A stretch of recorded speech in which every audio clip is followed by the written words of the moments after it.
Welcome back to A Celtic State of Mind. I'm Paul John Dykes and I'm here today with JP Mason. It's been a wee while, or it feels like it has been. John Paul Mason, welcome back. How you been?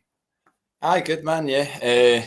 Quite a lot of football happened since the last time we spoke as well, I think, in terms of, important games, all of them as well. I mean, last night was a really, really tough ask for them, and they've come through that, as did the fans, by the looks of it, and with flying colours. So Brendan Rodgers must be so happy with how it's gone and how it's going. And I'm not having any of this, people retweeting the Sky Sports interview with him where he could have said, we got booed off here. Oh, I didn't get booed off, but we get booed in the Ross County home game. Remember when Alistair Johnston kind of mouthed only game where you get booed when you're winning or something like that. And then there was just so many retweets by saying it, like, obviously fans of clubs like Hearts and other teams saying a true underdog story, that kind of thing. And it's just like, I would be more concerned about what's going on with your club than worrying about retweeting managers of other clubs who have their own targets and their own agendas. And for him to turn around a sizable amount of the support who are still not with him at that point, and we know how that goes if you do have a sizable amount of support against the manager. We've seen how it goes in the past. He managed to turn that round, whether it's by clever transfers that have made money, Matt Riley, whatever, or whether it's by spending money that we've made legitimately on players like Trusty and Engels and Ida and things like that.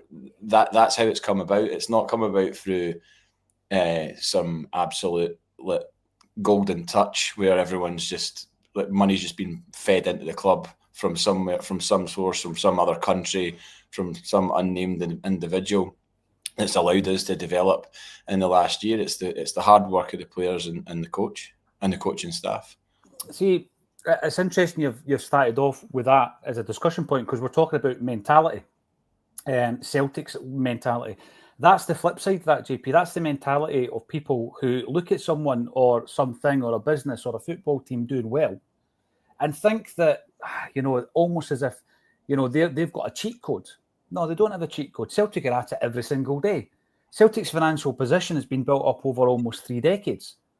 So there's no cheat codes. And like you say, all these other fans of other teams like Hearts and Hibs and Aberdeen and others, they really need to look within. They need to look at their club and what the club have done wrong over a long period of time. I mean, I spoke the other week there about Hibs and the fact that, it looked as though David Gray's jacket was on a sugary peg. And I looked at the managerial merry-go-round at Easter Road. Over the last 5 seasons, 5 managers. And in that period, 50 players have been signed. And if you're a fan of that football club, don't turn to Celtic and say, it's a proper underdog story. Celtic have still got to be at it every single day to make sure that level of success is maintained. So I think that's a bigger part of the mentality of Scottish football in terms of a defeatist mentality, JP, than the kind of winning mentality that we talk about at Celtic. And sometimes it takes one individual to go into a football club and completely turn that around, but it's hard. It's difficult to change the culture. See, all week, JP, people will be bored of me talking about John Collins because obviously we had JC at Gracie's on Sunday night, but it was almost as if he didn't fit in to that state of mind of Scottish football. A defeatist state of mind, like almost as if you become a wee bit suspicious of the guy that trains too hard. A wee bit suspicious of the guy that doesn't go out on a Tuesday night to get leathered, And it's a bizarre mentality, but it still exists, and it exists within the fan bases as well, JP. We're not going to get away with any of the slacker behaviour at Celtic Park, are you? I mean, at the moment there's a whiff of that from any of the players, I would imagine they would be on sugary pegs rather than the manager, because that's how he works, that's how he runs. There's plenty of evidence from it in the past where he's not suffered fools. So all those guys that are in there doing their bit for Celtic at the moment are doing it under his watch. And like I said at the time, I saw him coming back as an apology and an attempt to make amends, and he's certainly doing that, isn't he? I mean, he's pulling us up off the deck in Europe, which is what he said he wanted to do. He said continuing the dominance domestically. He's doing that as well, and all at the same time as, like you said, other teams haven't got their house in order, other clubs haven't got their house in order, and we can just wave past them in our car as we're going along that road, which is what happened to us in 2020, 2021. Yep. We were a mess, and all the other cars were just passing us, looking at the wreckage of our situation and just being like, no luck. That's what happens when you're not at it day in, day out, and the things aren't being worked properly in terms of the bigger picture, everything working going in the same direction, and that culture being wrong. It doesn't matter how much money you've got, JP. It's not going to work if you don't have all that dynamic in place, which Rodgers definitely does have. And there was a quote here, and this is going to sound very Morrissey-esque, JP, but when you were talking about that, there was a quote that sprung to mind, right? And it's, if they know nothing of victory, they are at least spared the knowledge of defeat. And I've always loved that. That's Oscar Wilde. I'm not just trying to be... these are all Celtic books. I'm not trying to be some kind of literary genius, but that says it for me. It's like, you're used to defeat. And, you know, when we get beat, we hate it. We absolutely despise it. We don't go in expecting a defeat. And a lot of Celtic players, Charlie Mulgrew spoke about this recently, so did Joe Ledley when we spoke to him at the live events, when they move on from Celtic. And, you know, Charlie ended up at Blackburn Rovers. I think he played at Wigan, Dundee United latterly. Joe Ledley goes to Crystal Palace, JP. And they talk about the fact that there is a different culture where getting beat now and again is okay. And they cannot wrap their head around it, having spent time within this cauldron at Celtic Park, whereby if you draw a game, you might get booed off the park. In fact, if you win a game 1-0 at home, you might get booed off the park. So that goes to show that you only need to look at the players that have left Celtic in the last, 10 years or so. There's a lot of players that have left Celtic, the ones that are normally at youth level that we always keep an eye on and be like, oh, well, they've gone on to do very little. But the established players that have left Celtic have gone on to become mainstays in English Premier League teams, like Ryan Christie, Stuart Armstrong. Matt O'Reilly started for Brighton on Friday. So all of that, all the experience that they've taken from playing at Celtic, surely it will impact their time at their future clubs, and is probably one of the reasons why they get a shirt and get to hold it down. I don't know what the hell's happened to Odsonne Edouard. There's chat of his contract being his season-long loan being terminated in January, but that's a really weird one. I don't know what's going on there, because we know how good a player he is. So, but it's not everyone. But there's plenty of examples, and Rodgers cited that example when he was being asked to compare his two sides, and he said, I had pretty good players in my first time here. You know, if I changed the team around, I was bringing in guys like Ryan Christie, Stuart Armstrong, Patrick Roberts. Not bad players. Patrick Roberts still, had a bit of a weird career in terms of the amount of clubs he's played for, but he's nailed down a spot at is it Sunderland? Sunderland. Even guys like, remember Johansson? Johansson went down and just played every single week in England after he left Celtic. And I do believe that it's an easy out, right? Now, Jim Orr talks about how he admires fans of provincial clubs or clubs that never win anything, GP, and he makes the argument, and he makes it really, really well. But I don't think they should then feel the need to look at a team like Celtic, who are there due to hard work and being prudent when it comes to the finances, and then say, and then they always throw this budget thing at us. And Brendan Rodgers spoke about that a couple of weeks ago as well, when they were talking about, well, you should win every game. Football or any level of sport doesn't work like that. If you turn up underprepared, you won't get the win. Last night, Celtic were far from guaranteed the win. When we were doing the pre-match, JP, did you get to the game, by the way? Were you up at? I didn't know. I was wrong shoulder. Music won over football last night, so I watched the first half and then went to see Fontaine's DC at the Hydro, which is a fairly big deal considering I've been a fan of them since they played Tuts 5 years ago. But they've gone from a sold-out Tuts in 2019 to a sold-out Hydro in 5 years, which is pretty good going. That's amazing. And they have Celtic strips, I believe. Yeah, they do. I'm not sure if they were gifted anything last night, but we got them Celtic strips after the Barrowland show, and well, I mean, they certainly weren't shy in their support of Palestine in the Rolling Stones speech. If you saw that, I've not seen it yet. No. Well, they didn't check it out. But it was. I think it kind of went viral a bit because Rolling Stone apparently pulled it, and then it's obviously the unedited version has been aired quite a lot. People sort of saying, "Oh, this has been deleted for a reason. Repost it." So was this at the Rolling Stone Awards the other week? Yeah, because I've seen that Brooke Combe won an award as well. Yeah. Brooke's been on the channel. Of course, she's done a session on our channel. But again, it's great to see these people just going through the stages of that trajectory, the upward trajectory, JP. Yeah, no, it is. It's absolutely mad because prior to them playing Tuts, they played Block, and to the promoter that was there that promotes them, Chris, was at that Block show and just happened to see them.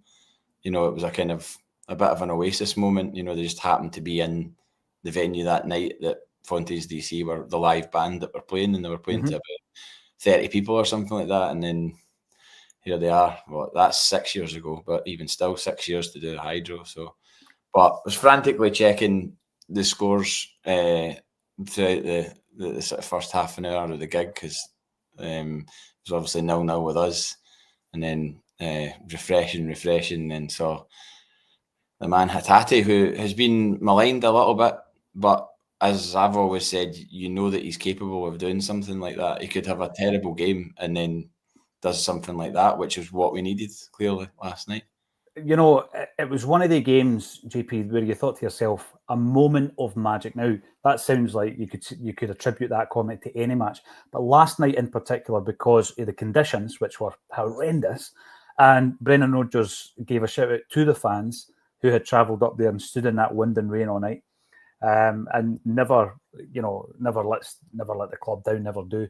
And you're thinking to yourself, you can see how people are trying to adapt their game because the ball's gone all over the place once it's airborne. Tough night for the centre halves, for example, with the amount of balls getting played into the area, and they've done really, really well. But you're looking for that moment of magic. So when I'm covering the game last night, what I noticed is pre-match people were talking about the midfield. And the big thing was McCowan should have started last night. And a lot of people in the comments, let us know what you think now. A lot of people were saying, you know, Hatate's lucky to be starting tonight. So I don't think he had a particularly good first half. And then you get to the half-time comments and people are saying, hook him, get him off, get Hatate off, right? And obviously he didn't. He stayed on and he was the game changer in the second half. That moment of magic, I've got to say, the move, I don't know if people count secondary assist, the move was started by Luke McCowan. The ball comes to Taylor, who I've got to agree with this, and we spoke about it yesterday. Taylor is far more comfortable in that area of the park, JP, in the centre of the park, playing almost like a midfield player. And I think that's why when he was switched to inverted fullback by Ange, he peaked. I believe that he peaked as a Celtic player. Now he's asked to play more of a traditional fullback. And it's not, I don't think he's had the same impact under Brendan since Brendan came back. But last night, he plays that inch-perfect pass. It had to be real attack. Times he's run brilliantly. And almost in one full swoop, he brings the ball down on his chest. And just, it was the way he struck the ball with his left foot as well, JP, because it had to be struck like that. Otherwise, Doohan had made his body big and he would have saved it. How many times have you seen him sky shots as well? Especially from that angle or close in. I thought high into the stand. I know. He's hit shots at me, and I sit in the byline in the north stand, and he's had the ball on the left hand side, you know, with the main stand to his left, and he's went to hit a shot, and it's come over to us in the stand opposite. So you are aware that he's a bit of a mixed bag when it comes to his finishing, but you do know that he possesses that. But incredible the amount of criticism that Greg Taylor's had. It's fine to think okay, he's not been great, but some of the vitriol that he's had online is unbelievable. Like, and I wouldn't be searching my name if I was him. I would be staying well out of that, because he's got to be aware of it. He's got to be aware that there's quite a sizable section of the Celtic support who just seem to have it in for him and almost willing him to do badly. And it's like, well, what do you do in a situation like that where he puts in an amazing pass that leads to a goal that gets us a crucial 3 points? What do you do in that point? If you're one of those keyboard warriors that have been smashing into your phone as soon as the game's finished or while the game's happening, Greg Taylor, a disgrace. What have I said to you? I've said to you all about this for 3 years, and now you are all waking up to it and all that. It's like, we've won the league for the last 3 years. Like, Greg Taylor's played the majority of those games. Like, how do you then just forget about that? And it's the same amnesia about Ida as well, where people are, shaking their fist about Ida and just conveniently shelving what he did for his last season, and not allowing any. I mean, look at his goal on Saturday. That was brilliant. His goal on Saturday against Ross County was absolutely dynamite. And again, that's what he can do. And I'm sure he'll continue to do it as the season progresses. And again, you end up with these people who've nailed their colours to the mast, put all this vitriol out, and then players start doing things for us that contribute meaningfully. And then you're kind of like, oh, you're going to delete that tweet? No, you're going to stand by that. Okay, cool. Even though you've been presented with further evidence that goes against your opinion. This is the thing, and social media is here to stay, JP, and I think that what I certainly have done on a personal level is learned to utilise it differently. Because if you were to give your views, basically you'll be ostracised, you'll be criticised, etc. on social media. But I also think that people have been trained into being judgmental online. So before social media existed, for example, everybody was judging everything they ever bought, every experience they ever had. If you watched a movie, you rated it on IMDb. If you went to a hotel, TripAdvisor, you went on there and rated it. You bought some from Amazon or eBay, you went on and rated it. Everything was rated. And then all of a sudden, social media comes along, and we have been taught by the internet to just judge everything you see on your screen. So then you become judged and I become judged, and my hair and my accent and my jackets. And it's like, that's mental. They're just treating you like a toilet plunger that they've just purchased off Amazon, right? So people have been trained to do that. But I think it can come full circle, whereby folk just say, actually, I'm rebelling against that. I'm not really keen on the toxicity of it. But it does affect footballers. And often you hear, Roger's talking about the noise, and Andrew should talk about the outside noise. A lot of that, I think, is down to the media, but also social media, JP. So I do think it can affect players. I'll give you an example. Used to work with the wife of a top-grade Scottish referee, who's still a referee, and she would come in on a Monday and say, should I check the socials? And I would just say, no, don't bother. Don't bother, because you're not going to find anything nice about your husband. And so there is a way of dealing with it, JP. And I remember Klopp famously says it doesn't exist. I don't look, I don't see it, so it doesn't exist. And that's the only way I think you can do it and remain really focused on the job at hand, because otherwise you could lose a lot of energy worrying about all that negativity. And you and I have had it. We get it on a regular basis. We still get it sometimes in the comments of this show. Yeah. How do you deal with it? I'm the most self-indulgent, boring twat in Celtic podland. That's what was said about me last week. Replied back to the guy just basically saying, don't know if I've done something to you in real world, but I get it, you don't like me, move on, unsubscribe, don't watch it, whatever you choose, but maybe just think about what you write, because you don't know the type of day I've had. And I've come home and I read that comment, and I'm like, that's one small single sentence, but it's a personal attack which makes me feel. And then people are like, oh, well, serves you right, you shouldn't go on a show. I'm just doing this for fun with you. Like, I don't do this for a career or anything like that. I'm contributing to this because I enjoy speaking to you about Celtic. I did enjoy speaking to you about Celtic during the lockdown when I didn't have anybody to speak to, and therefore I continue to do it. And I don't think that you should be shot down like that. I think it's absurd to be speaking about somebody like that. As I suppose it's Celtic fans, you know what I mean? If you don't like me, fine, but to actually take time out of your day to write a comment about it is kind of weird behaviour, to be honest. Do you walk into a shop, right, and do you go up an aisle and pick up the coffee you don't like and tell everybody, I don't like this? Of course you don't, you know. And there's a great video, actually, I just watched it last week. Colin Quinn, he's a comedian. I'd never heard of him, all right? But he does, I think, a 1 hour piece, and he talks all about this, JP. I sent you the link. Everybody out there should watch it. It's tremendous. And I think it nails it. Just be kind. That's all I would say. I mean, I've been on Acsom now for 7 years, and I mean this. And somebody in the comment section is probably going to put this right the next time you bump into me. I have never had a negative experience with anybody coming up and saying anything negative to me in relation to Acsom, Celtic, my opinions, whatever. So, you know, it's real life versus phone life. And I think we've all got to keep that in mind, JP, because it can affect people massively. Pat Morrissey, welcome to the show. We already mentioned Morrissey earlier on. I was screaming for Rio to be subbed, and that's why I'm sitting here typing and not managing. Listen, we're all allowed to have shouts and takes and opinions on it, JP, but there's nothing wrong with coming back and saying, actually, he had a good half. And he did that against Hearts recently as well, Rio Hatate. When you're looking at that midfield, is there such a thing as not having a strongest midfield and you just take it game to game, the type of environment you're playing in? Do you think that's where we are? Well, I mean, I can't speak with authority in the second half, as you know, but the first half, I thought Bernardo was excellent. See his ability to actually turn away. The amount of times he did it to be calm when he received the ball, and again, you consider the conditions, like go to turn one way, but then turn the other way. And he was spinning their midfielders all the time and just really strong, composed on the ball. I think it was the right move starting him last night.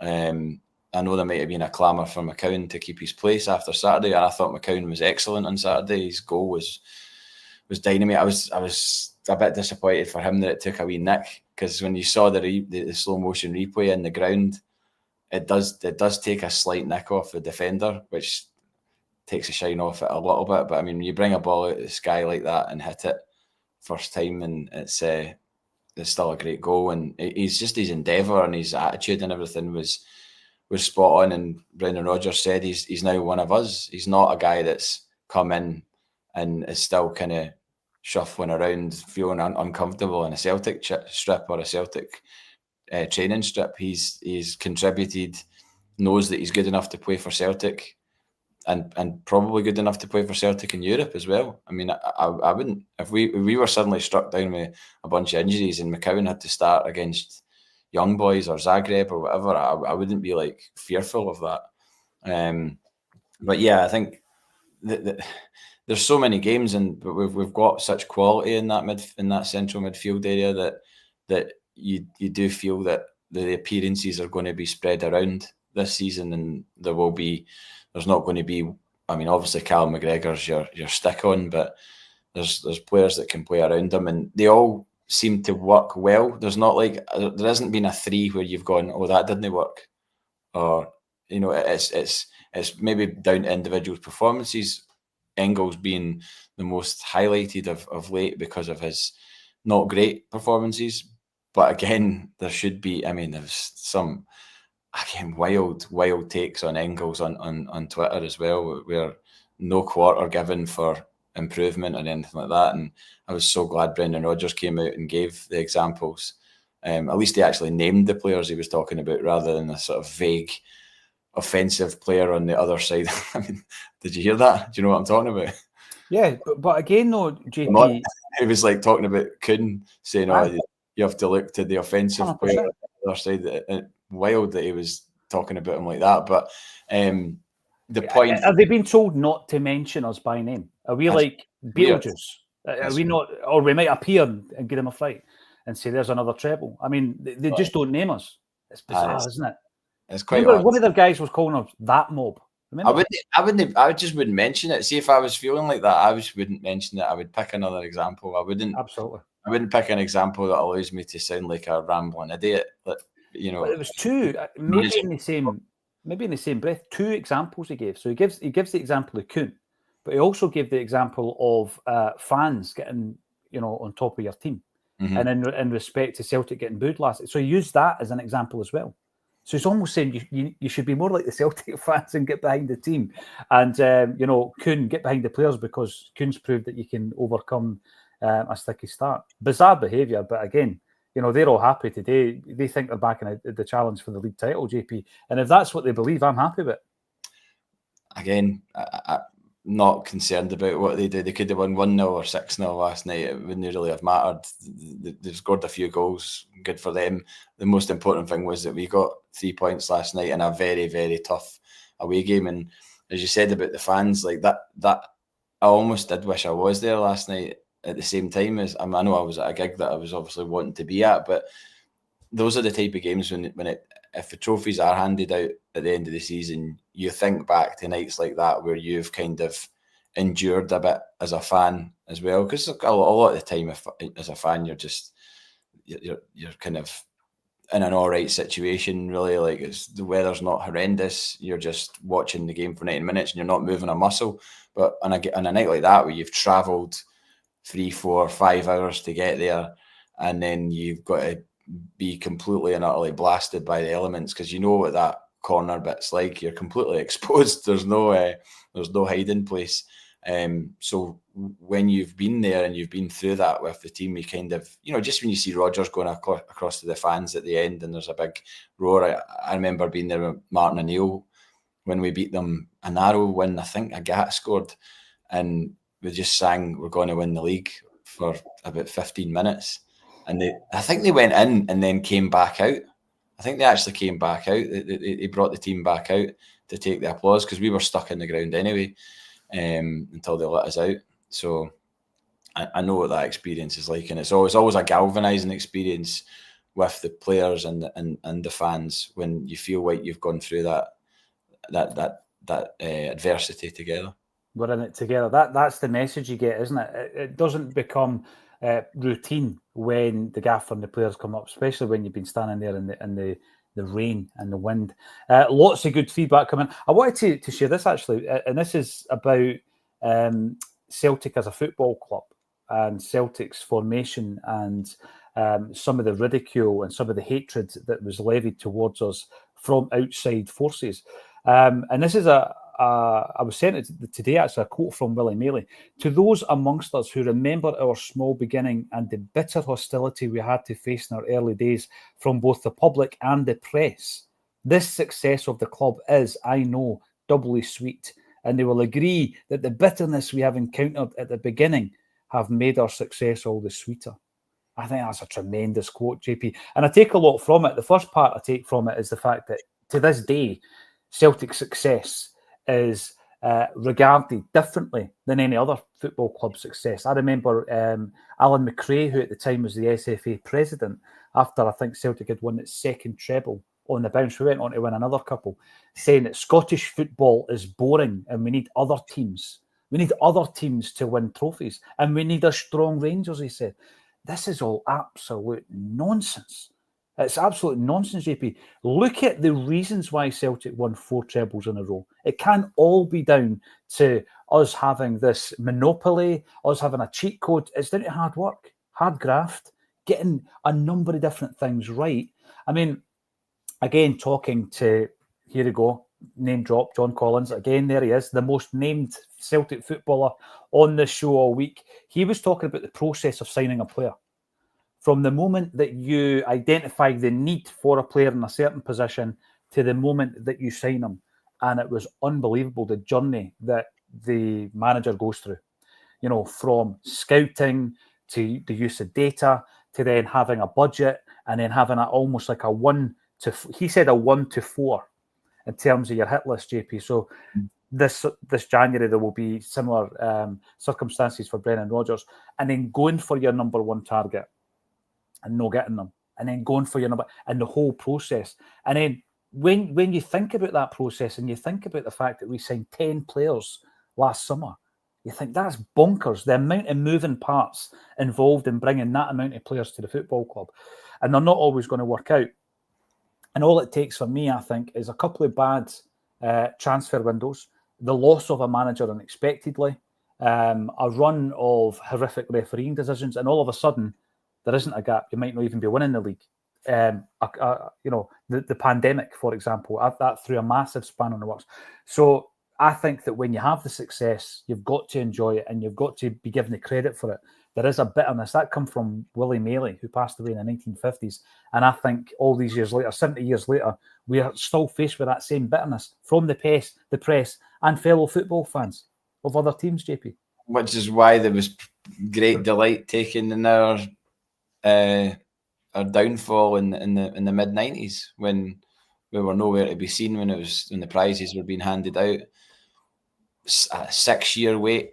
I didn't see us lift a trophy for 6 years, and then even then, that trophy beforehand, I barely remember it. I was 9, so yeah, I'm 15, 16 by the time we win a trophy. So in and around all that time, there have been many people, fans of other clubs, all absolutely loving the fact that we were in the doldrums and not able to compete. So it only stands to reason that now we are unashamedly the dominant force in Scottish football, and have been for the majority of the second half of my life.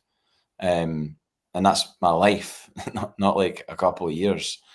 Unfortunately, no spring chicken, neither are you. But to have experienced what I've experienced in the last 20 odd years as a Celtic fan is, if you'd have told me that after the full-time Celtic against Airdrie that we would one day win 4 trebles on the spin, I'd be like, how in it? Like, sure, what happens that allows us to do that? Like, explain the workings behind how we do that, because I don't see how that is happening from this point.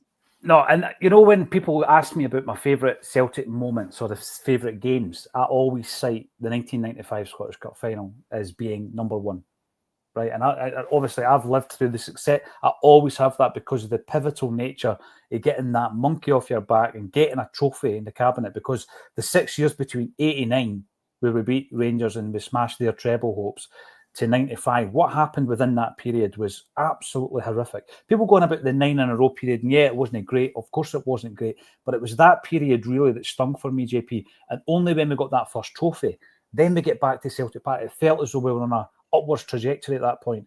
Probably since Fergus had taken over, a year before. We were on the right path, but that trophy rubber stamped it for me. Now, there was a moment, and people going about the New Year's Day game against Rangers where they beat us 4-2. They were 3-0 up after 27 minutes, and the Celtic fans started throwing Mars bars at the board. It was horrendous. I remember we were 3-0 down within half an hour, right? Shay Given was on the bench for Celtic, the only time he was ever on the bench, never mind played for the club. We managed to pull it back a wee bit. Charlie Nicholas and John Collins, there you go. That man again scored the goals, and it was 4-2. That was horrendous, and I realised at that point we were in deep, deep trouble. And as a Celtic supporter at that moment, if somebody had told me that I was potentially, JP, and I say this with respect, potentially going to see 2 9 in a row, because I think we're in the throes of building something that's like a juggernaut at the moment, and I know anything can happen. 9 in a row, a quadruple treble, a European final, for Oasis to reform and for the Stone Roses to reform in my lifetime, I would never have believed you, mate. And for Rangers to be liquidated, I would never have believed you that all that stuff would have happened. In fact, if you'd asked me to write a bucket list at some point, that every single one of them would have been on it. I wonder what the order of that bucket list would have been. And they've all come to fruition. I'd be interested to know that. Yeah, no, it is wild, and I think maybe that's the thing that you get frustrated about when you see such vitriolic criticism of individual players and other aspects where you're just like, this is not as bad as you think it is. He is not as bad as you think he is. The club isn't as bad as you think they are. I think people always want to point the finger at somebody. That's just natural. But a lot of the times with Celtic, I've never really felt like that, and maybe I'm naive in that sense, but I just enjoy what we see on the park, and if a player has a bad game, yeah, I'll maybe discuss it with my pal or whatever and be like, oh, he didn't play that well today or whatever. And you're like, right, okay. And that's it. It's just a conversation. It's not something that is then put down in black and white and is attributed to your name for the rest of time, because that's ultimately what happens when you do single out someone.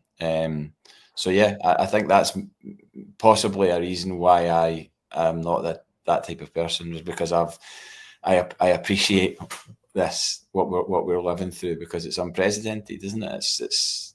It's not something that, even although we've become accustomed to it, there's still a bit of you where you're going, how is this happening? Like, how are we doing this? Like, how are we able to look forward to League Cup finals that are routine? Like, we're always there. Pretty much, obviously, last season's an anomaly, but we've been there or thereabouts, and more often than not won it. So, and then also the progression in Europe as well. I mean, the Bruges game, on reflection, I said beforehand I'd be happy with a point if we could get out of this with a point. And then at half time in that game, I was like, if we can get a point in this game, that's huge, because of the way they played in the first half, and we got a point. And that game last season or 2 seasons ago, we're probably losing it. Absolutely. And the thing as well, going into the Champions League campaign, if you had said to any Celtic fans, would you take double figures for points? Every one of us would have bitten your hand off. And basically, to achieve that, JP, what we need to do is win one of our last 3 games. You win one of the last 3 games, and you are into the realms of having double figure points. You're qualifying for the playoff, and it's just a matter of where you're going to finish in that middle section. So what we've done in Europe, I think, has been sensational. And I know that people, again, the detractors, the ones who are bitter that Willie Maley spoke about all those years ago, will say, but look at the money you've spent. And actually, right, to go out and buy Arnie Engels and Adam Ida and Austin Trusty for the money we spent, it's a drop in the ocean for that competition. Yes, it gives you an incredible advantage domestically, but then you go into Champions League. It's pretty much the Matt O'Reilly fee for those players. For those 3 players. There you go. So again, great investment by the football club. Matt O'Reilly, who we paid like, what, $1 million, 1.2 million for. Oh, JP, so, how many Thursdays are we going to keep talking about the man that is Matt O'Reilly? It's going to continue, eh? I mean, it's never going to go away. And I'm happy with that. Yeah, no. I've made my peace with that, right? They're playing tonight. They're playing Fulham tonight. I was thinking about going down, actually, for a game, for a Brighton game. But it's come too soon. Fulham, Brighton, trip to London, hotel, ticket, that's costing you 200 odd quid easily, maybe more. So now I'll hopefully go down another time. But no, like you said, the money that we've spent has been spent wisely for once. We've not frittered it away. There's nobody you're pointing to going, oh my God. Even the Bernabei signing, which we paid $4 million for, there's now chat of us at least getting our money back for that guy, which is wild, because you would never have thought we would have got. He was the type of player you thought, will go over there, maybe do all right. We'll end up, he'll go on another loan, and then his contract will expire and they'll get him for nothing, because he hadn't done anything really in his time with us to suggest that he was going to be commanding the same figure back when we come to sell him. But that's obviously, there was things identified about him that are coming to fruition in a different league in a different country, but there was things identified about him clearly in the scouting process that meant that they saw fit to spend that sort of money on him. It's just that it didn't work out for him personally in Glasgow, and I think he's admitted that. So yeah, that points to a successful organisation who are able to, even when they make a mistake in a transfer window, they're able to correct it. I was listening to a Celtic State of Mind, actually, when I was on my way through to Glasgow, and young James was on, and he was brilliant, and he was talking about Bernabei, and he said that there was nothing that he could pinpoint that he said he did well during his time at Celtic. And I was like, remember that friendly game? And he lost control of the ball, and he chased it and ended up scoring. You remember? Mm-hmm. I think it was in Japan. Mm-hmm. And it was just like, you're looking at the guy's pace and he's determined, and you're thinking, this is a player who showed enough about him, JP, when he was playing for Lanús, that, as you say, he was hitting all the right figures on the data system. And Celtic have looked at him and thought, brilliant. And whatever he did that made us buy him, he's doing it again.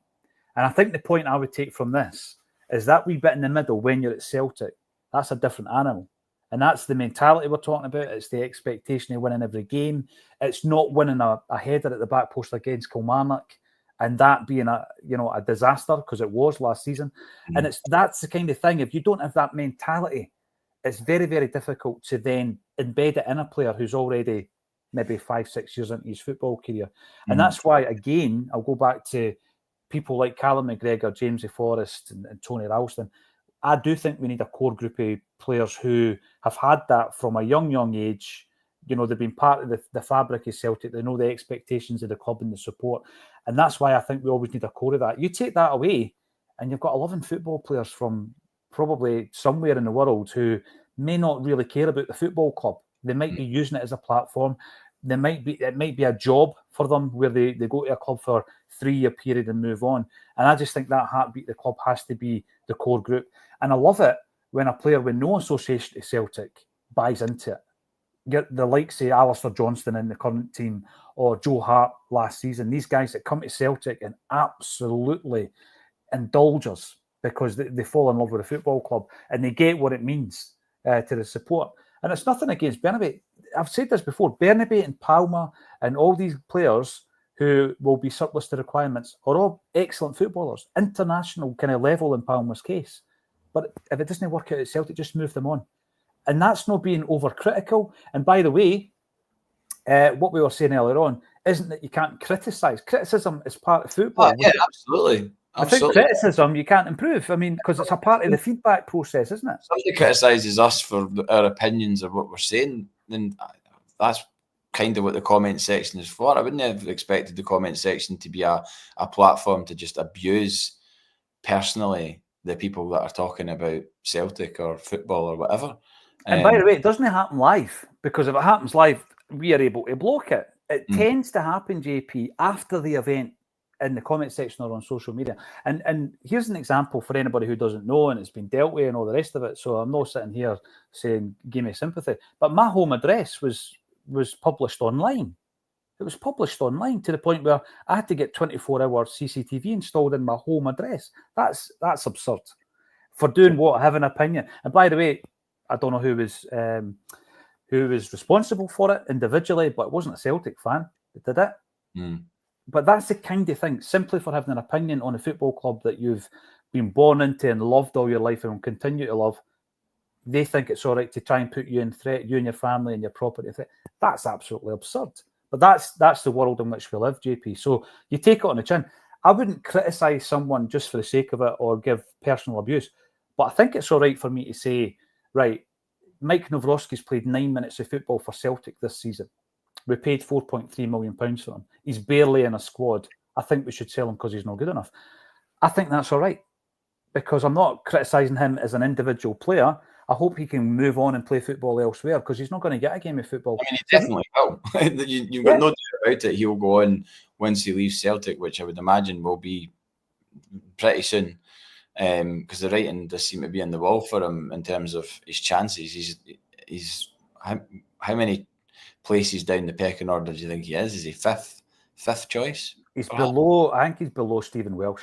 Right, so that's 5th choice centre half. I mean, you look at the injury records of. Fair enough, Carter Vickers has had a bit of a tough time of it in terms of injuries. Hopefully, taking him out of action and then allowing him to rest that particular toe injury that he had is going to benefit us in the long term this season. But like Trusty and Scales have been pretty available. I don't recall Trusty picking up any knocks really of late. Scales is ever present, seems to always be ready to pull on the shirt if asked. So, but you know that Nawrocki will go on and end up playing somewhere else and doing all right, I think. Just the same way as Bernabé has done. And the same way lots of players have come and not quite cut it at Celtic. And I'm sure that would be a sticking point for him, because I think I've read comments attributed to him where he said, I don't want to leave. I want to prove myself here. This is a big move for me, and I don't want to admit defeat almost. But I think when the odds are stacked against you like this, you probably, if you're him, you do need to sort of put your hand up and go, right, I need to think about what's best for my career, and I probably should get a loan move to try and get back playing again, and then take it from there. You've got to play. You've absolutely got to play. Mike Nawrocki's not an old footballer. He's got many, many years ahead of him, and you don't want to derail your career.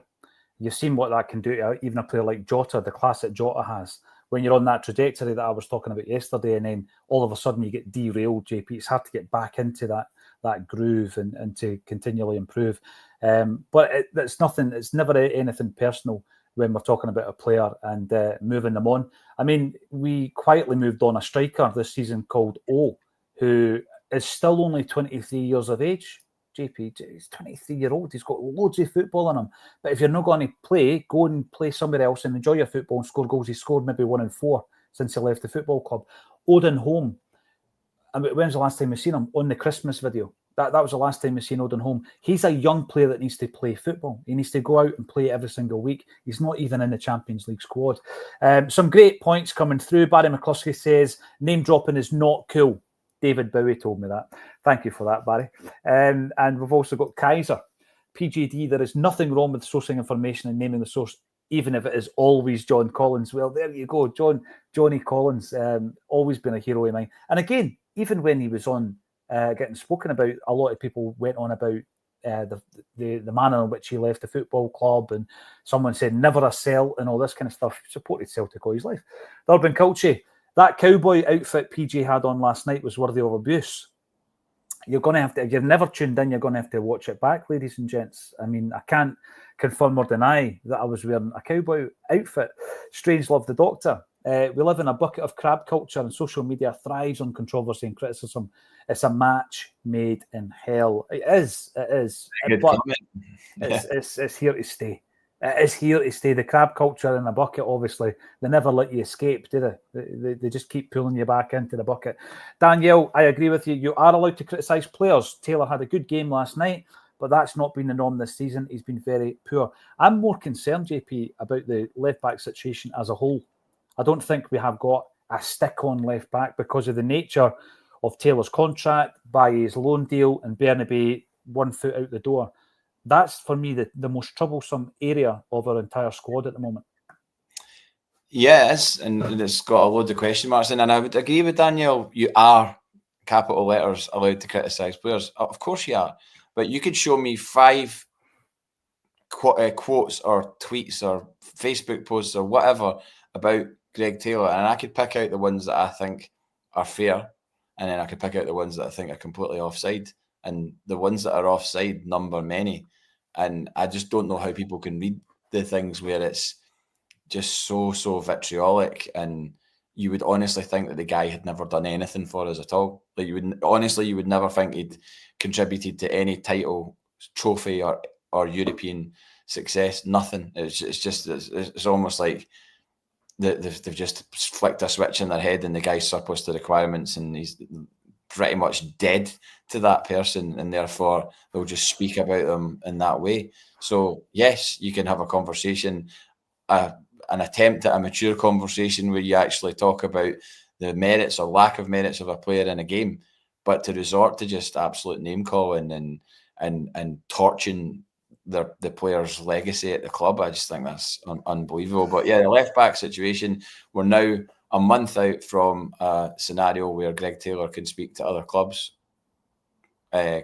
openly about moving contract in the summer. That in itself is a concern, because unless they've got the rabbit of all rabbits up the hat, then where do we go? I'd rather not be in a situation where we've got Greg Taylor signed up to another team at the end of the season but still playing for us, because I just don't know how that's surely not. I know that he's a professional and he's not a young guy. He's not like in his early 20s or anything like that. He's about to become a dad. He's just got married. He's got his head screwed on. But it doesn't. It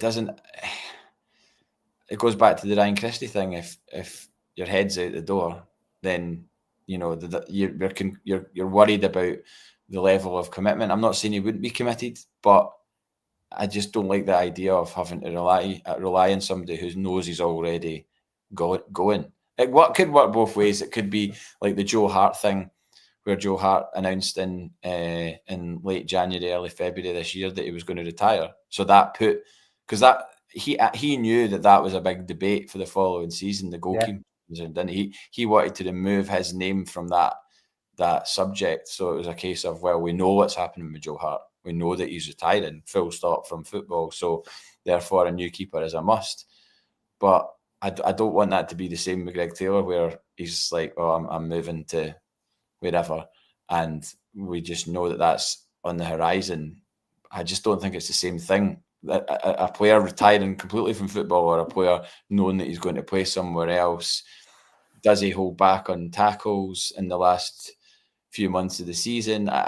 It's just speculation. I don't know. But the thing is, whatever we are doing with that situation, I would just hope and pray that we've got something up our hat, or up our sleeve rather, to solve it. Without a doubt, the left back position for me is one that Greg Taylor has filled really well consistently, but I do think he hit his peak under Ange due to the position he was playing. And he and his agent have a belief that he should be one of the best played players at the football club in that top bracket. And if Celtic are not prepared to do the deal, he will move on. What do you think his level would be? I mean, I don't think he's a Premiership player in England. I don't think he's got the stature physically to play in that league. I might be wrong. I guess it all comes down to what other clubs and other clubs' scouting networks, what value they place in what he's done at Celtic. Like, I mean, it won't just be about his last 2 or 3 games. It'll be about his last 2 or 3 years, what he's proven himself to do stats-wise over a season, attitude-wise as well. I think all of that will get looked at. It depends if there is a team in England. If it is England that he goes to, he might go America. Who knows? He's obviously at a point in his life where whatever decision he makes at this moment in time, it's not as if he's got a kid halfway through school or something like that. He's about to have a child. But then again, you've got to think about, would you want to move yourself to America or Saudi or where, somewhere far away where you've not got the network of your family to support you with a new child? That might be something that he thinks about. So therefore, if you were to say England, it would then be about whether or not there's a team down in England that has a need for a left back, and I guess a left back is quite a commodity, isn't it? I mean, they don't seem to be as readily available as we've found out to our problems in the last 10 years. Left backs don't just come along and slot into your team. A lot of trial and error to get to Greg Taylor, and a lot of error. So I guess it would depend whether or not there's a team in England that has a real pressing need for a left back come the summer. Maybe someone's retiring. Maybe they're like, we don't want to go for a really, really young left back in the same way that we didn't go for a young keeper. We went for Schmeichel because we wanted experience. So someone in England might look at Greg Taylor and go, God, he's got bags of experience. He's won all these, he's played all these games. His injury record's good. His numbers are good. We'll take a chance on him, in the same way that we've done with Schmeichel, because that's the kind of perfect storm. And then that may already have been mooted. That may already be mooted to him. He might not have an idea of a club in England that have got a left back that's going to retire or go somewhere else to Saudi or whatever at the end of this season, and therefore there's a place for him to go in and maybe not be number one, but certainly be challenging for that position. And if that was to happen, I would obviously wish him well, because we know that every player has that sell-by date with Celtic. They're not going to play forever, and like you said, he may well have peaked in terms of his Celtic career in that second season with Ange Postecoglou. So the one thing we can do, as we've done in the past, is be the opposite of cutthroat, whatever that is. You just have to accept that sometimes players are at that optimum time to move on. Like Juranovic, for example. Yeah. Juranovic was a really popular right back who was probably about the same age as Greg Taylor when he left. And if you can't agree what Greg Taylor wants at Celtic, and you've got something else coming along, then you move on. And it's unfortunate, especially when it's a Scottish player, because I do like to see, like you said, I like to see us retain a Scottish core, just purely to smooth transition of new players arriving, as well as to maintain that kind of identity, because that's something that's lost so badly, especially when you look to the top clubs in England, and they're just littered with foreign players. There's nobody really who quote unquote gets it at Man United or things like that. I think again, I'm going to go back to the Hibs. I'm going to go back to the Hibs example. How can you have 50 players coming in 5 years and build an identity, JP? Mm-hmm. That's nonsense. You need a core group. You need a core group, the heartbeat of your team, that in a perfect world would be guys that have come through your youth development. Otherwise, why do you have one? And Greg Taylor has embedded himself in this squad. He's been part of an incredibly successful Celtic period. And he's very, very popular. You can see that. You've heard that behind the scenes. It sounds as though Brendan Rodgers wants to keep him.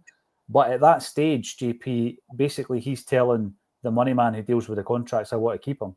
It doesn't mean to say we will keep him, because if obviously the deal cannot be done, there will be teams that Taylor has appeared on their radars already. I'm pretty sure of that. 28th of May, 1888, BRBN. Taylor hasn't been offered the wage he should be paid, 28 to 35k a week. Anybody in the comment section think he should be paid 28 to 35? Because that is like the top bracket, right? That's your CCV, probably Engels, Callum McGregor, James A. Forrest, and previously kind of guys like Tom Roderick, etc. The club will have to spend over $5 million to replace him and then add wages. And this is an argument that a lot of people that run businesses would say, JP, you have got a core group. What will it cost to replace that player? And it's a good argument. What would it cost to replace Greg Taylor? So to go out there and buy a left back, we're going to have to buy a left back, right? Because at the moment, we've only got 3 on the books, and one of them's playing in Brazil. One of them's on loan, and one of them's almost out of contract. So we're going to have to buy one. £5 million at least, if you want to improve the squad. £5 million at least, plus the wages. So are you better just... This is exactly the same issue we had with Juranovic. We sold Juranovic for, 8 million, and the exact same as we had to go out and buy someone to replace Juranovic, and we did. We spent 4 point something on Alistair, 4.3 or whatever it was on Alistair Johnston. So we've done that. So if we've got a successful scouting network, we should be able to, let Greg Taylor go in January, potentially in January, if the club comes to a negotiation with the buying club that he can go in January. Then we should have, the ability to go out and press the button on a number of right back targets that we have. I'd rather not lose him in January, because you like to keep that consistency. You like a player to, especially a player like Greg Taylor, who's contributed so much. I wouldn't want to see him sort of just eke out the door in January and that's it. You'd want him to get, hopefully, the applause and the accolades of a successful season, should we have that in May. So that's how I'd want it to play out. I wouldn't want to lose him in January. No. But then there is obviously that conundrum about what happens if we do know he's going somewhere at the end of the season, and it becomes this big secret that everyone knows, and then you're sort of God Almighty, the people that have trained their guns on Greg Taylor beforehand will train them on him even more. Every mistake, every time he throws his arms, everything will be scrutinised, and that's difficult. That is difficult for a player who knows he's leaving the football club, because we will look at him differently, knowing and questioning and all this kind of stuff. Like you say, did you go in hard enough in that challenge? So it's not ideal, JP, and I agree with you. If a decision's made in January to keep Greg Taylor, I'll be happy with that, and I would still argue that we can upgrade, right? So whether or not Baye is that upgrade, I don't know. But come the summer, I don't think there's any chance we're getting Baye from. Doesn't it look like it, does it? Nah, I think the sort of money you're talking to buy outright a Barcelona youth player, that's probably a serious investment. I mean, there's obviously you've got the Jota and Bernardo examples from Benfica, but it's a hell of a jump from Benfica to Barcelona. I would have thought when you're talking money. That's a guess. I don't know if that is true and whether or not there would be a realistic figure next to his name, but I think that they do have some sort of value in him, whether it's a financial value or just a genuine overall value on him, to the point that this loan move, I don't know if it's seen as a view to him getting a move somewhere else. Is this a short window for him, or is it a short window for him to prove himself that he can do it at Barcelona? That's a question that only they could answer. Yeah, and there are deals like that we agree to, JP, where there is no long-term value in it for Celtic. And again, one of those players was Jason Denayer, because I really, really liked Denayer, and I thought he had a great partnership with Van Dijk. People going about, the Van Dijk effect of improving the performance of your partner, and I think CCV's got a bit of that. But Denayer was brilliant, but apparently there was no chance of buying him. It was never on the table. It was never a discussion. We were not buying that player.